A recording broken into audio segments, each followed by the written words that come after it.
ಬೇಸಿಗೆ ಆರಂಭಕ್ಕೂ ಮುನ್ನವೇ ಆ ಭಾಗದಲ್ಲಿ ಕುಡಿಯುವ ನೀರಿಗೆ ಹಾಹಾಕಾರ ಶುರುವಾಗಿದೆ.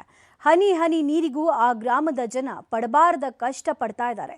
ನಿತ್ಯವೂ ಖಾಲಿ ಕೊಡ ಹಿಡ್ಕೊಂಡು ಕಿಲೋಮೀಟರ್ ಗಟ್ಟಲೆ ದೂರ ಕ್ರಮಿಸಿ ನೀರನ್ನ ತರ್ತಾ ಇದ್ದಾರೆ. ಈ ಕುರಿತ ಇಲ್ಲೊಂದು ರಿಪೋರ್ಟ್ ಇದೆ.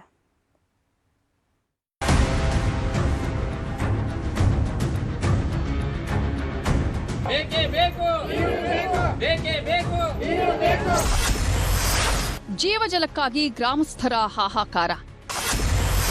ಪೈಪ್ ಹೊಡೆದು 20 ದಿನಗಳಾದರೂ ನಿರ್ಲಕ್ಷ್ಯ.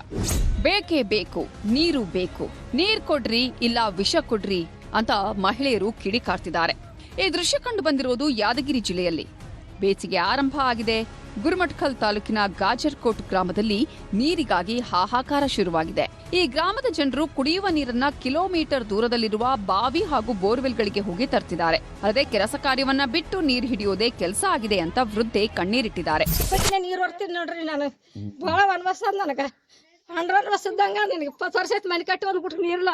ಅಲ್ಲಿ ಬಿಡಂದ್ರೆ 1 ಕೊಡ ಬಿಡ್ತಾರೆ, 2 ಕೊಡ ಬಿಡ್ತಾರೆ. ದಿನ ಯಾಕೆ ಬರ್ತಾರೆ ನಮ್ಮ ಮನೆ ನೀರ್ಗೆ ಅಂತಾರೆ, ನೀರ್ ತರಾರಲ್ಲ ನೋಡ್ರಿ. ನನಗೆ ವನವಾಸ ಅದ, ಬಹಳ ವನವಾಸ, ಪಾಂಡ್ರ ವನವಾಸ ಇದ್ದಂಗ ಅದ. ನನಗ ಯಾರಿಲ್ಲ, ಆಸರಿಲ್ಲ.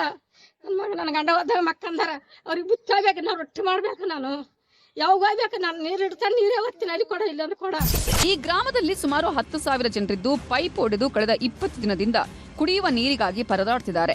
ಬೆಳಗಾದ್ರೆ ಸಾಕು ನೀರಿನದ್ದೇ ಸಮಸ್ಯೆ. ಈ ಬಗ್ಗೆ ಗ್ರಾಮ ಪಂಚಾಯಿತಿ ಅಧಿಕಾರಿಗಳ ಗಮನಕ್ಕೆ ತಂದ್ರೂ ಯಾವುದೇ ಪ್ರಯೋಜನ ಆಗ್ತಿಲ್ಲ. ಅಲ್ಲದೆ ಅಧಿಕಾರಿಗಳು ಪಂಚಾಯಿತಿ ಕಚೇರಿಗೂ ಬರ್ತಿಲ್ವಂತೆ. ಇದರಿಂದ ಬೇಸತ್ತ ಮಹಿಳೆಯರು ಕುಡಿಯಲು ನೀರು ಕೊಡಿ, ಇಲ್ಲವಾದ್ರೆ ವಿಷವಾದ್ರೂ ಕೊಡಿ ಅಂತ ಆಕ್ರೋಶ ವ್ಯಕ್ತಪಡಿಸಿದ್ದಾರೆ. ಈ ಬಗ್ಗೆ ನ್ಯೂಸ್ 18 ಕೂಡ ವರದಿ ಮಾಡಿದೆ.